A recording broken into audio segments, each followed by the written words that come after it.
looking for invitation to come and dwell in us and among us. Thank you for that kind of humility. Wow. Yeah. Thank you that you are here. Thank you that you are among us. Thank you that you are excited. And you know what giving is actually about? It is about giving to get something in return. Jesus gave his best in order to have us. Wow. Yeah. Thank you for your generosity. Thank you for just an abundance mindset to believe God for something ridiculous like makeup and mascara and lipstick, beard, balm for our building. Wow.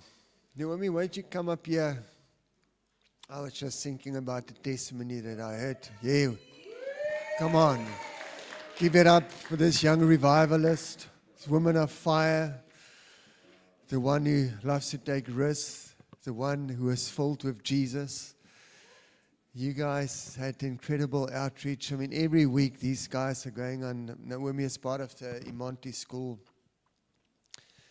and they're learning to think like Jesus, behave like Jesus, talk like Jesus, and take risks like Jesus. So they had another crazy idea to go to the hospital and just to say, Jesus, this hospital is a great place for you to inhabit, for you to become a resting place. So you guys went to Freire, and tell us what happened. So before we went there, one of my friends who was on my team, she got a word, the number 4, and she felt very strongly that she's going to meet someone that something to do with 4. So we go to Freya and we're praying for people and it's all good. And then visiting time is almost over, so Heather's calling us to start getting ready to leave. But I'm like, no, I don't want to leave. I feel like there's one more person that I need to meet. And so I circle back around and I go back to this one room that was empty earlier. And I'm like, no, there's no one there. Why am I going back? But I'm like, no, I just feel like I need to check again. And then I check again, and then there's a lady there. And I'm like, this is the person I'm supposed to pray for. So Shanique is with me, and she's super friendly. And we walk in, and like the first thing I get is like she's angry at God, but she's like super friendly. She doesn't look angry. And so I ask her, like, do you struggle with anger? And she says, yes, I'm really angry at God, and I feel like I can't pray. And so we just got to like share with her and encourage her and talk with her, and she opened us up to us and she shared her story. And then I got another word and said, like, this is also random, but do you like to sing? And she says, yes, I love to sing. She says every single time she tries to pray, she just gets like this wall that comes up and she can't pray. And so the only way that she can, like, when she's feeling down, she sings worship songs. And so we got to bless her voice and pray that she would connect with God through music. And then just as we're about to leave, Shanique is like, who's super nervous to say this, but she's like God is all over this whole interaction. And she's like, okay, one last thing before we go. Does the number 4 mean anything to you? And this lady says, yes. I was born in 1994 in the 4th month of the year. And I'm one of 4 siblings. Yeah. Come on. Isn't that amazing? I just love that God He's not faced about our stuff. He's not faced that we sometimes wrestle with Him regarding things. He knows every detail about our life. And what I love it's like one person here at God, they were praying about something, and then they needed one another to reach someone. And that person just needed to know that God actually sees me. And though I might still be mad at Him or still wrestling with things, He cares about me and He loves me. And I'm here this morning to tell you that you belong. You belong, and it's okay if you are still wrestling with God. It's okay that there's stuff that maybe you're wrestling with someone else. God is so much bigger than this. And so this morning is really going to be a family talk. I'm going to share a bit. I'm going to get Jen to come up here and share a little bit. But I was thinking about that. Naomi told us a testimony around the dinner table a couple of days ago. And it just dawned on me that if you've never been, this thought just dropped in my spirit. If you've never been hurt by God, if you've never been disappointed with God, then you haven't actually done life with God. Maybe you've done religion, but you've never really done life with God. And I want to go further in saying, if you've never been hurt or disappointed by people, you've never really done community.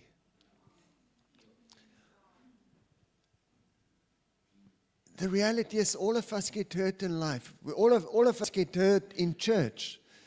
But this is also going to be the place we're going to find your healing. If you read through the Bible, so many people wrestled with God. They were hurt. They were disappointed. They were disillusioned by God. They lost hope in God. And yet God was also the source of their breakthrough, their restoration, their healing. And we live in this tension of mystery continually with God. And here's the thing, the DNA of Jesus is found in His people. The DNA of Jesus is found in His church, the body. If you read through the Gospels, if you read through the New Testament, it says He led them. He manifested Himself to them. He provided for them. He multiplied the fish for them. He taught them. Following Jesus is not just you and Him. It is, let me put it this way. I gave my life for Jesus. But then He takes my life and He gives it to a whole group of other people too. His family, His body. We can't just worship the head. We have to worship the body. Well, not worship the body. We need to live in reverence of the body as much as we live in reverence of the head. Because our love for Jesus is expressed in how we relate and how we love His body. And the language that Jesus uses in the Bible that I've discovered is always relational. It's always family. It's not just me and Jesus. It is simply not just me and Jesus. And I've learned through life that the more I want of Jesus, and let me tell you, I'm turning 55 in a couple of months, but I want more of Jesus. Yes.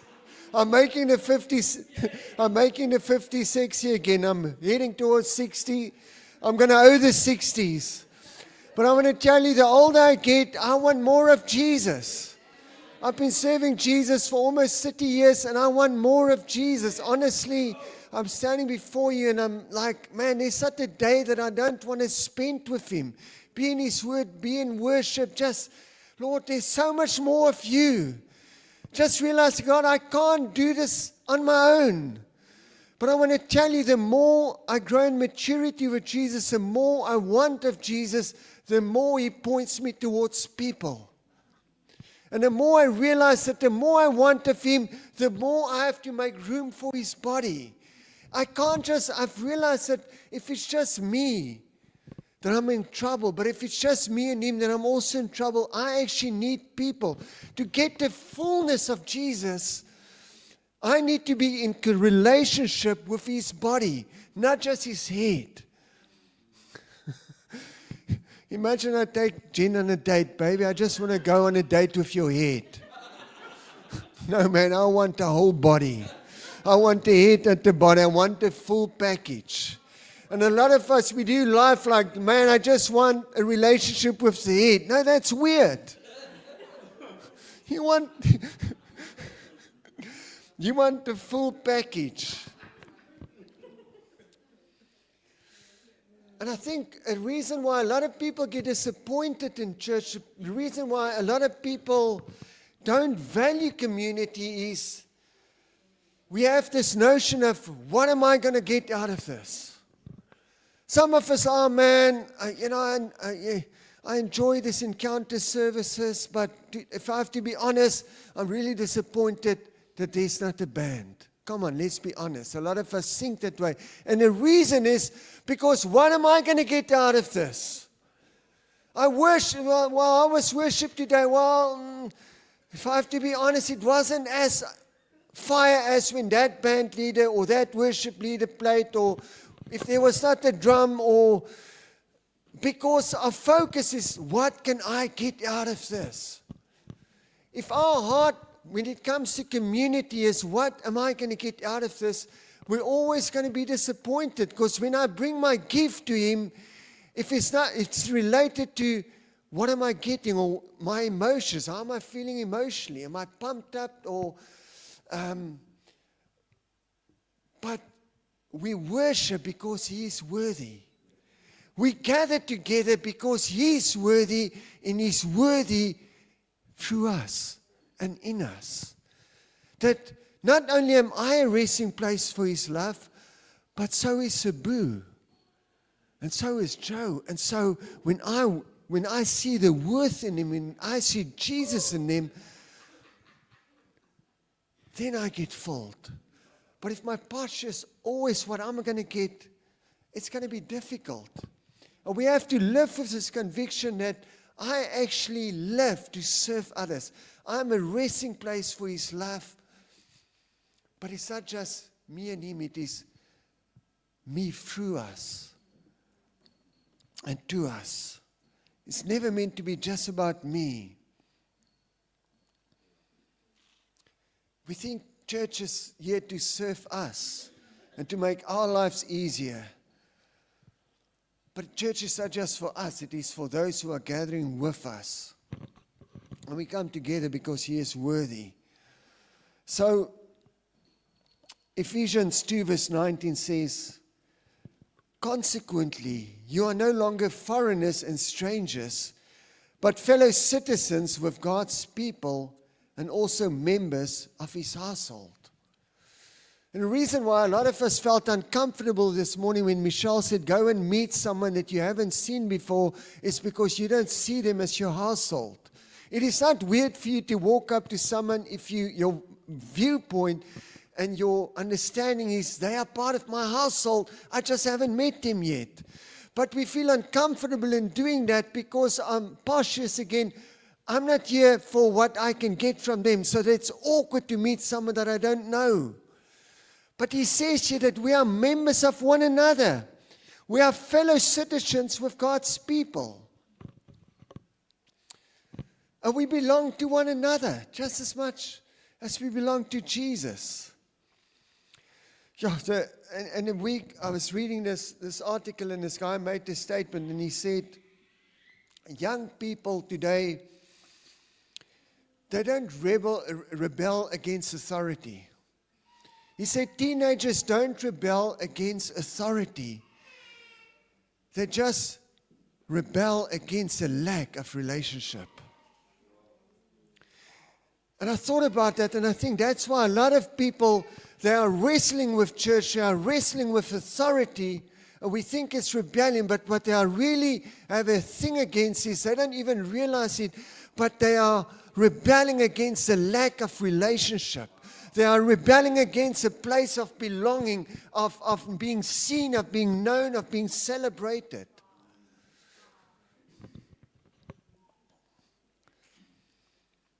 Because the sense of belonging anchors us.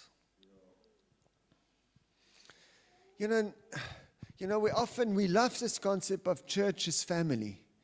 And it is, because Jesus, that's how He relates to us. And I thought about our own family, and I was just thinking practically about us. I am so grateful, and something that I don't take for granted, but we, as a family, me, Jen, and our 3 children, we actually enjoy one another. And I thought, well, God, how did we, as parents, how did we even got to this place? And I realized one thing that we do intentionally is we actually don't compromise in having a meal together.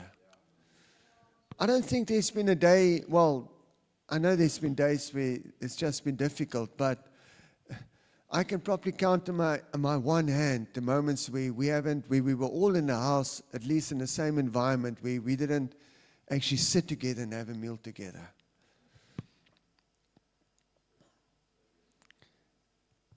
we don't compromise on that. And sometimes it's inconvenience because life happens and it gets busy, but we don't compromise one another, and we check in with one another. We have conversation with one another. We ask one another for our highlights and our lowlights. We celebrate what God's doing in our lives. We share. We do things together. And I want to tell you, if you don't are intentional about that, then it's going to be a problem. And we can't value the structure of family above the gathering of people together. I'm going to finish here with Philippians 2, and I'm going to ask Jen to come up. I'm going to read it from the Passion Translation. And I love how Paul puts it here. He says, be joined and perfect, together in perfect unity. And he says this, look at how much encouragement you found in your relationship with Jesus. You are full to overflowing with His comforting love. You have experienced a deepening friendship with the Holy Spirit and have felt His tender affection and mercy. So I'm asking you, my friends, that you be joined together in perfect unity with one heart, one passion, and united in one love. Walk together with one harmonious purpose, and you will fill my heart with abounding joy. Paul is saying here, you've been so encouraged by Jesus. You've experienced His love. But if you want to fill Jesus' love tank, if you want to fulfill His joy, do the same thing to one another. Do the same thing to one another. See, God is the only source of life. But people are the source of growth and maturity. And we need one another. He says, this is how you will love one another, by your love for one another. This is how the world will know that I exist, by the love you have for one another. But it has to be intentional. I love my kids. I love my wife. I've learned so much through Jesus by spending time with them. But it has to be intentional. So I'm going to ask Jen to come up and just speak a little bit more about doing life together, speaking about community groups. Because Paul says in Acts 20, verse 20, he says, everything that I've learned, everything that I've taught you in a public space. I've taught you corporately, but I've also taught you from house to house. These Sunday gatherings are incredible, but it's only one wing of the plane. The other wing is small, intimate groups where you can actually be face to face with one another. And that comes with a whole lot of inconvenience. Because you shift the focus from what I can get to what I can give to other people. Thanks, that's great, Corné.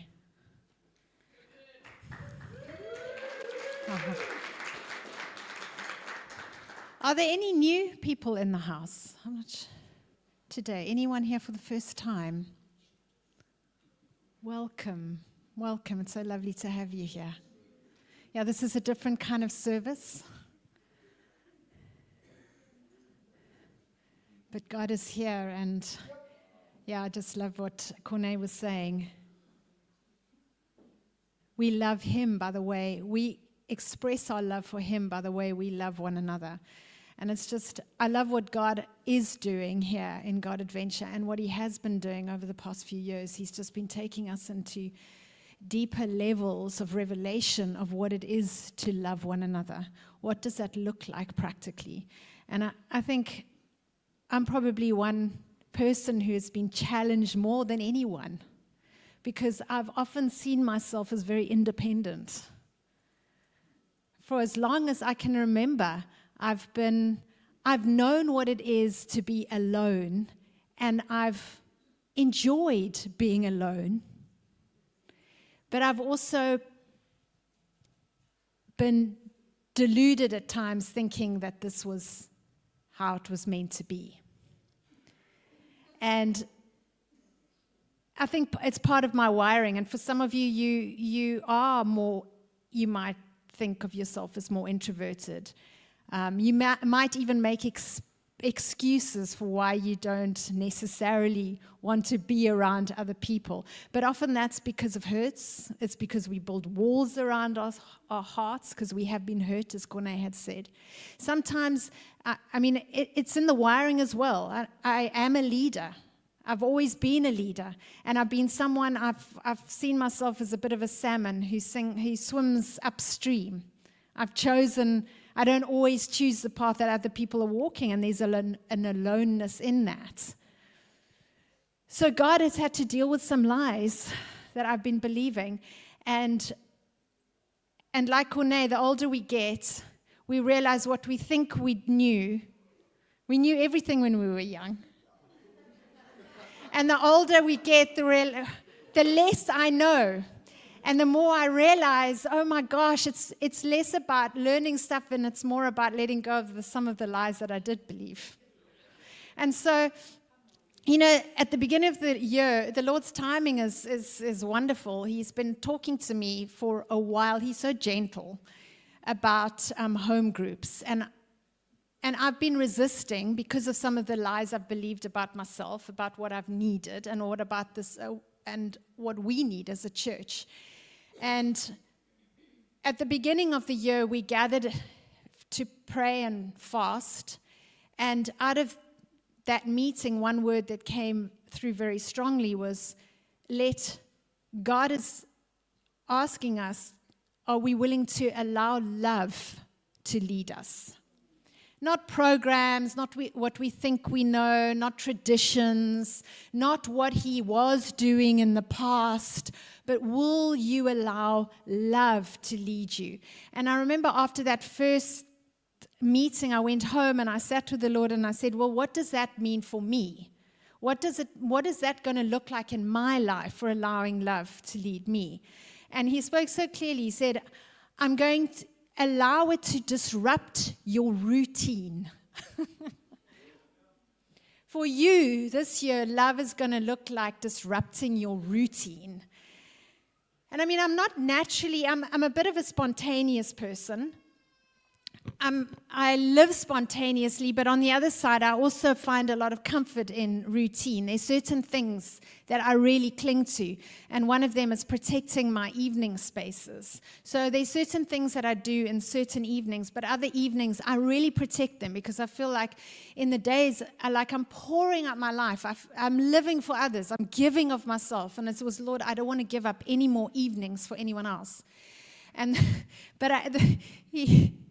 He spoke so clearly, and he said, it's time that you open your home to others. It's time to pick up on connect groups, home groups, cell groups, whatever you want to call them, but it's time. Because it's time for this body, for God Adventure, to start home groups again. And we have not had official home groups or cell groups, whatever you want to call them, for about 10 years. And that was right. God had told us to disband all of that. Well, he did something. He was doing a different thing in us, but it's time. And so I'm going to call up the people who have put up their hands to lead a home group. So we didn't want to do it alone, so I threw out the invitation to quite a few people and asked, is God speaking to you about this? Would you consider opening your home? And a few people responded, so I'm going to introduce those people to you. They're going to introduce themselves to you in a moment. But just before I get there, I was reflecting on what home groups have meant to me over the years and the role that they have played in my life. Even though I have sometimes fought against them, because that's what I do. I always question everything. But I was reminded of my first experience of cell groups, home groups. They were called Bible studies. And I grew up in a home where my parents hosted a Bible study I think it was a Monday night. And I enjoyed those because we had little friends coming over and we would watch Masters of the Universe playing on TV. We had a black and white TV and it was we would watch Masters of the Universe. It's quite ironic now thinking it was the time of Bible study. But anyway, but I remember one experience, what my parents were experiencing in this little group. It kind of spilled over and really impacted my life. My parents speak about renewal that hit their cell groups. And some of you might have been around at the time or know of the time. Derek Crompton here in East London was very much part of what happened in that time.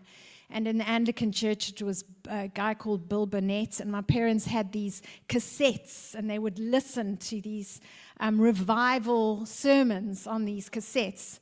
And one of these evenings, I must have been so tiny.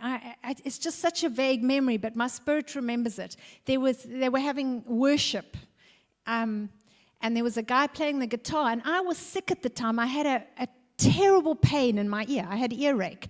And I remember he came into my bedroom, and he sat on a chair, and he just worshipped on his guitar. And I remember being healed in that atmosphere. And I was so small.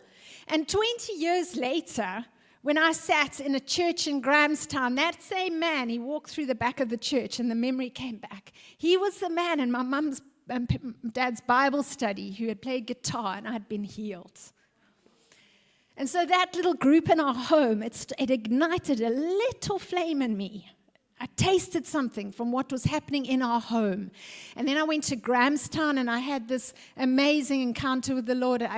I knew I had some biblical background, but I didn't understand the ways of the Spirit. I didn't know the Holy Spirit. Everything. There was just, it felt like I'd stepped into this new world and I had to learn everything again. And I remember it was in our home group. I don't know what we called them. I think it was soul groups then. That I was baptized in the Holy Spirit. It was a small group of people and we were worshiping, and the next minute I was singing in a language I didn't understand. I didn't know, and I knew I had been baptized in tongues. And in that cell group, I was discipled. And I grew and I learned things for the first time, and I was just ignited in my faith and in the love for the Lord. And I also think of those cell groups back in those days as lots of fun, because Grahamstown was a student town at the time, and I can remember things like traveling suppers. And, we were all students and we didn't have a lot of money. And our cell groups, we would go from one group to the next and see what food we could find at each cell group. Lots of socials, lots of coming together. Lots and lots of fun. And then my next experience of home groups, cell groups, connect groups, I think that they were connect groups, was in London. And I arrived as a foreigner in this country, in this massive city. And I found a connect group that was led by these older people. When I say older, they felt a lot older than me, but they weren't that much older. But they were a married couple. They didn't yet have children. And they were professionals working in London. And they became like spiritual parents to me. And I remember what happened to me in that cell group was they were the ones that first recognized something on my life. And they started calling out leadership. And I would not miss this particular connect group. And I would cross London to get to, they lived in a place called Pimlico, and I had to take a train and probably a couple of buses to get to their house. And I can remember waiting at bus stations in the freezing cold London winter, waiting for a bus. And then I'd get into their home, and they were doing quite well. They were quite wealthy compared to a lot of us living in London at the time. And I would step out of this freezing cold, and they had this thick plush carpets, and I would kick my shoes off, and they always had nice things to eat and tea and coffee, and they had the central heating was turned up so high. And I remember feeling at home with them, and they called out the leadership in me. And then one day they said to me, I think, have you ever considered maybe leading a home cell yourself? But I wasn't ready for that, but I had made a good friend in their group, and that good friend is not here right now. She might be back downstairs. That was Natalie. She wasn't Natalie, where is she? There, right there. She was Natalie Erasmus at the time. And Natalie and I had become friends in Dorian and Belinda's cell group. And Natalie was ready to lead. And I said, well, you lead. I'm going to come under your wing, and we're going to lead together. And so we started our little group on the Imperial College campus in their chaplaincy. I remember near the squash courts or tennis courts or something. Yeah, down there at the bottom. And Natalie led, and I was alongside her, supporting her. And what I learned there in that group was about leadership. I started learning how to lead, but in a safe place, because Natalie's always been a safe place. And a friendship was formed in that group that has crossed 3 continents. And in that group, what happened there, so leadership had been called out of me. I started, a lot of people were going on missions. And in that group, God started speaking to me about missions. The next stage, the next phase of my life, it was there. And then we went to China. And I needed a home group then, because we were missionaries. We were newly married, Corné and I at that time. And I desperately needed people who could just come around me and pray for me, because it was really, really tough. And our cell group leaders, they were an older Australian couple who had lived in China for years and years. They were seasoned missionaries. And that group every Sunday, it wasn't a Sunday, I don't know when it was. It might have been a Sunday, because we didn't meet for church in China. But we were leading our own Chinese groups, but that group was where I just went and cried. And they prayed for me, and they held up my hands. The Balls, I don't remember from New Zealand. I can't remember their first name, but Mr. and Mrs. Ball. They were amazing. And it was funny then. I thought he was a bit nuts, because it was the first time I'd encountered, now he was just going after the normal Christian life, because I can remember him saying, Jesus walked on water. One day before I die, I will walk on water. And I said, I was just thinking, yeah.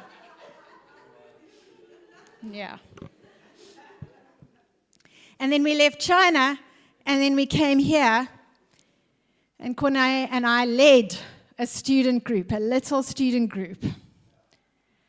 And we met a very, very, very special young lady. We met lots of them in that little group. We met on Forte campus. And there was one particular special one lady that we took under our wings, and we would meet on campus. I can remember meeting in a KFC, was it? All sorts of places. And one of those students was Yolanda Worley now. And we were able to invest everything that we had walked through, what we had carried, the wisdom that we had grown in, we were able to invest in a handful of students. And I was reflecting on all of this before coming here and going, wow, that's my history in connect groups and cell groups. God, thank you. Thank you for those men and women who opened up their homes. Thank you for the people in those groups who just invested in my life and shared and prayed and helped me grow, helped me become the person I am today. And how precious, how wonderful the opportunity that we get to live in a country like South Africa, where we can meet freely in a big group. But then we have the option, too, of meeting in people's homes.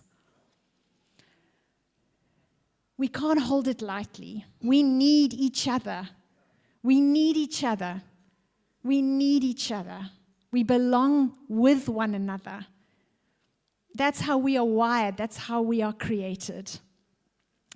So having said all of that, that's my journey. I didn't include some of the times I fought with my cell group leaders.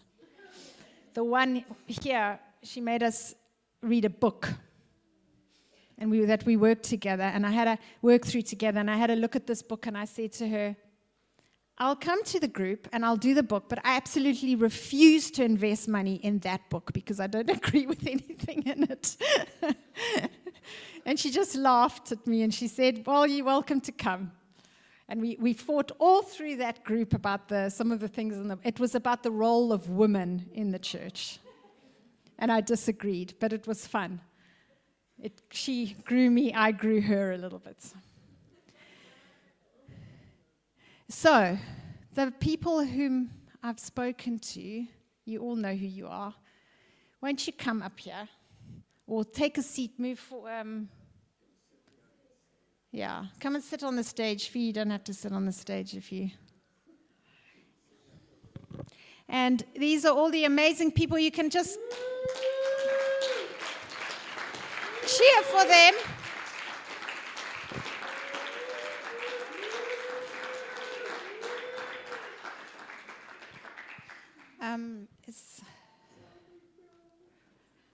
I think everyone's here. There are some men involved as well. Yeah. And there's men's group. Who's speaking there for that? Ross. So I've asked them to introduce themselves, where they meet, when they meet, and like what they love about home groups, what they love about. We've just opted on home group. It's everyone has a different expression.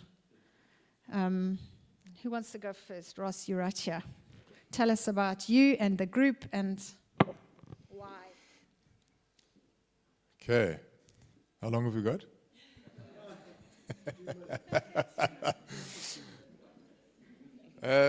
So I lead a men's group every second Monday. It's in Beacon Bay.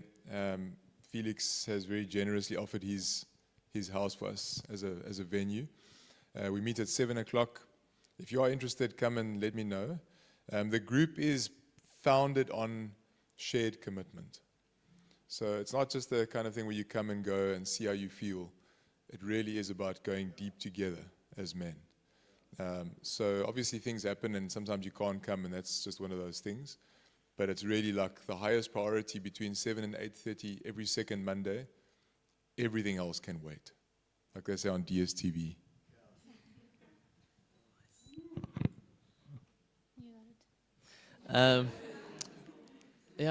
We're very excited to start a home group in Nahoon. Me, my wife, and my little son. And we just want to have a place to just seek Jesus. We just want to have a place to go deep with the Lord, have fun, but really want to set a place for people to encounter Jesus. Keep it simple and just seek Him. And so, you're all welcome. Me too.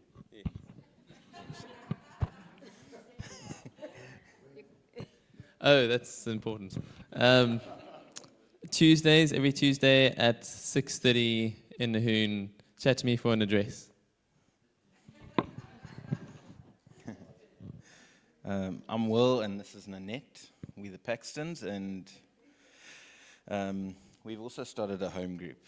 And we meet on a Tuesday at 7 after the kids are sleeping, hopefully. And we have snacks.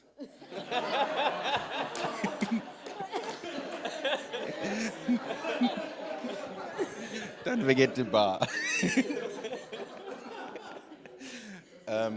But we are on my farm, on my stoep if it's warm, or inside if it's cold.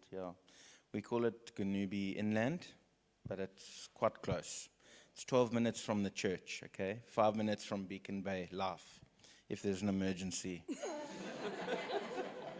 I know because of Nanette's birth stories. But yeah.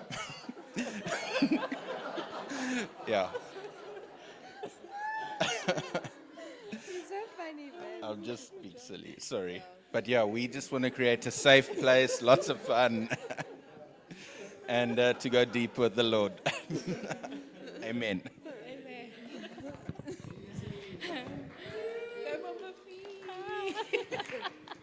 Hey everybody, we've been having a group since like end of 2024, and it all started with Precious.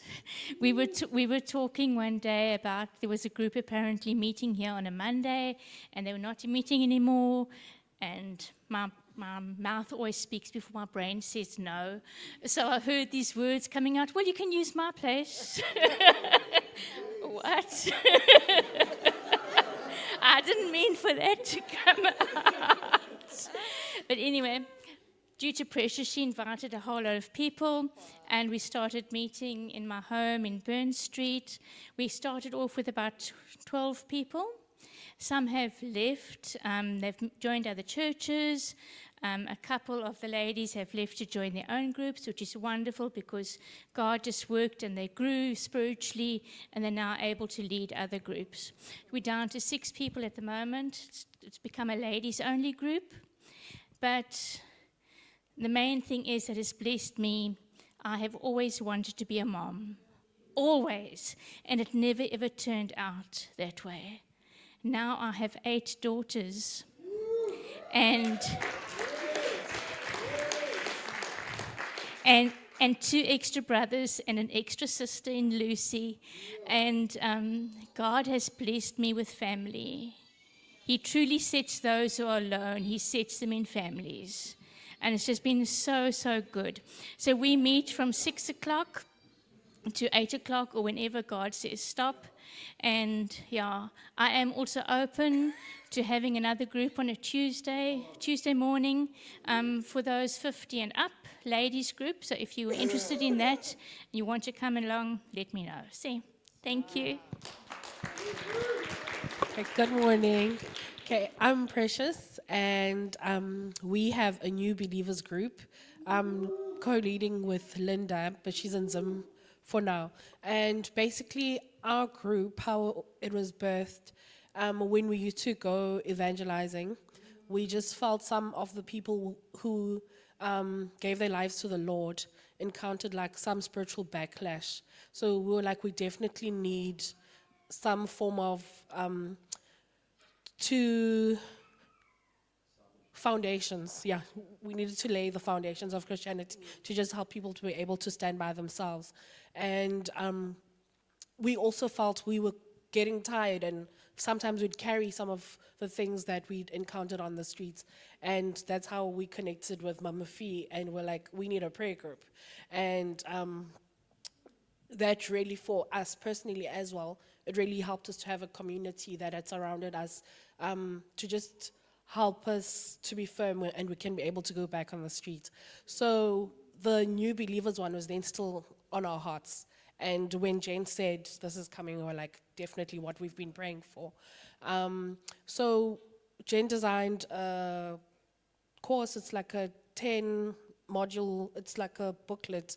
So that's what we're doing in our group. And it's not necessarily if you've just gotten saved, but some people have been saved, but probably went straight into the meat and didn't get the milk. So it's to just get the milk, and then we can have the meat together, yeah. So everyone gets to grow. Yeah, and we're actually hoping to equip more people to take in new believers again. So you do the modules with us, and then you can actually help other people as well. Yeah, we meet on a Saturday, but we've been really struggling with time because people have work on a Saturday. So we've actually thought of now doing the course online, like still doing a Saturday, but a time that everyone can meet online, and then meeting in person once a month to like break bread and like do something, take a walk, go for a jog or whatever is fun, yeah.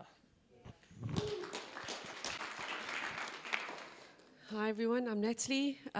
Kevin and I said yes when they were asked. We don't have anyone, but we're there. So our group is open. We're in Vincent.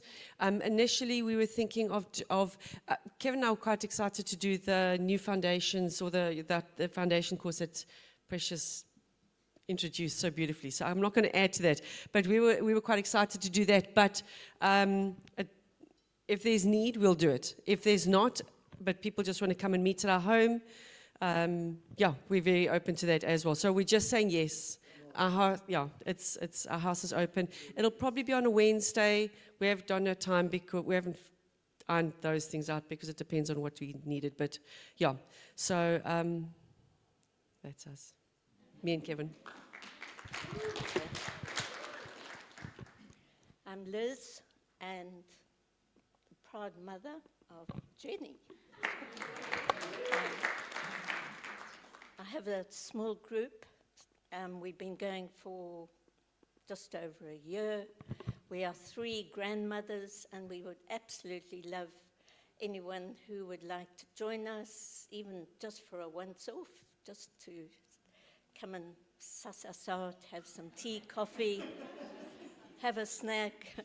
We meet Tuesdays, 10 to 12, 2 hours, and Carol and Pam's not with us. The only 3 of us, but we are very open, and we would so welcome anyone who'd just like to join us. No program. We have fun. We share stories. We share scriptures that maybe spoke to us during the week, and we would be very, very happy and would welcome anyone who'd like to join us. In Ganubi at a retirement centre. Hi everyone, my name is Zala. When Jen reached out, it was my spirit leaping and saying yes. If I left it to my mind, I would have... Jen was sharing earlier on about being very independent. I am also very independent, but it just witnessed with me in my spirit, and this is something that's caught, not a program or something new that's added to the church. And I want to encourage all of us to just connect in the spirit, because you'll sense it, and then it will become easy. And I've been so blessed by opening my home. The beautiful ladies that have come, we've not been going for a long time, but it's really a safe space for women, in particular married, divorced, single, all shapes and sizes, to just come and feel safe, to connect with Jesus, go deeper with Jesus and the Holy Spirit, to grow. But also to have fun, like play paddle together, go for walks. I know there's been some ladies that can't make it on a Tuesday. It's on a Tuesday evening at 6:30 in Beacon Bay. But it's okay that we can still connect and maybe go for a walk together and arrange walks and do life outside of that structure. But I mean, obviously it's going to be on a Tuesday night. So I want to encourage all of you to please to join if that's on your heart. It's an amazing space, and so many times we feel tired, but I've been so blessed by the ladies that come that we leave feeling refreshed, we leave feeling connected, we leave feeling loved, and that is so beautiful. So yeah.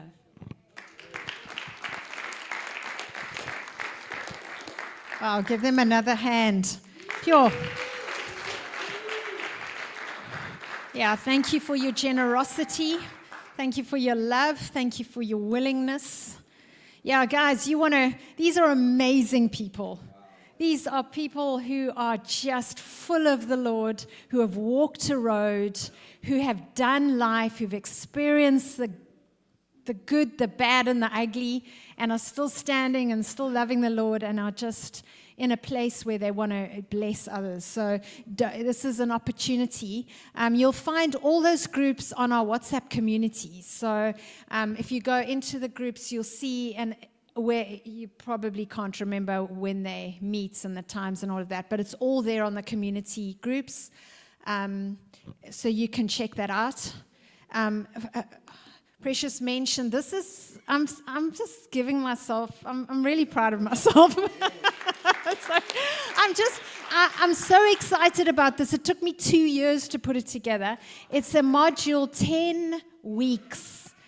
So I looked at traditional New Believers courses, but there was stuff that I've brought in from our culture, from the revival culture, kingdom culture, apostolic culture, and so it's really good stuff. And I'm going to make these available. We're just selling them for the cost of the printing, but they're going to be available to everyone.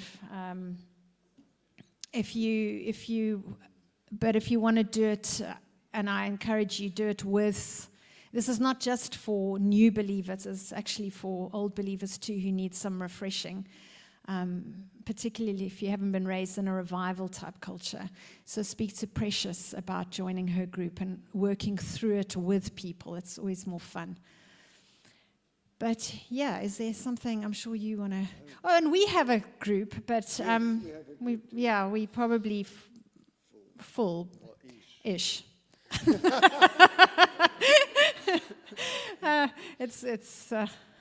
Yeah. Okay. I like what Nat said. Yes, my hand. Jesus, you've got my yes. And people's got my yes. And I love it. Just people opening their hearts, opening up their homes. This is a lovely journey. And as Jen said, it's not like we haven't had community groups before in God Adventure, but we just felt God's breathing on it again, and there's grace. And even when we started a couple of weeks or so, a month or so ago, there's just so much breath and so much life on it. It's fun. It is just so, it's just so refreshing, and it's so needed. And it costs us something. It costs us our time, our convenience, but man, we are so much better together right here. And as we wrap up, I want to remind all of us that the Holy Spirit's in a everybody, everywhere kind of mood. Paul's model for church planting in the New Testament was planting people in culture, planting people in communities and in environments. That's how the church grew, from house to house, but also corporate gathering. And our city needs this, but more importantly, we need this so that the world can know. So thank you so much for your love, your compassion. Thank you for just being so locked into the life of church. And yes, invitation. This is not you have to. This is invitation and saying this is available. Let's all go on a journey and just go on a God adventure together, because we all are going to get so much out of it and the people around us. So bless you. I'm going to ask Jen to pray for us. And remember to stay behind for some curry and rice. Practically, I said behind here. We're going to open these doors and just hang around. If you want curry and rice and you don't have the finances to pay for that, come to me. I will bless you with curry and rice. Yeah. So won't you just all stand?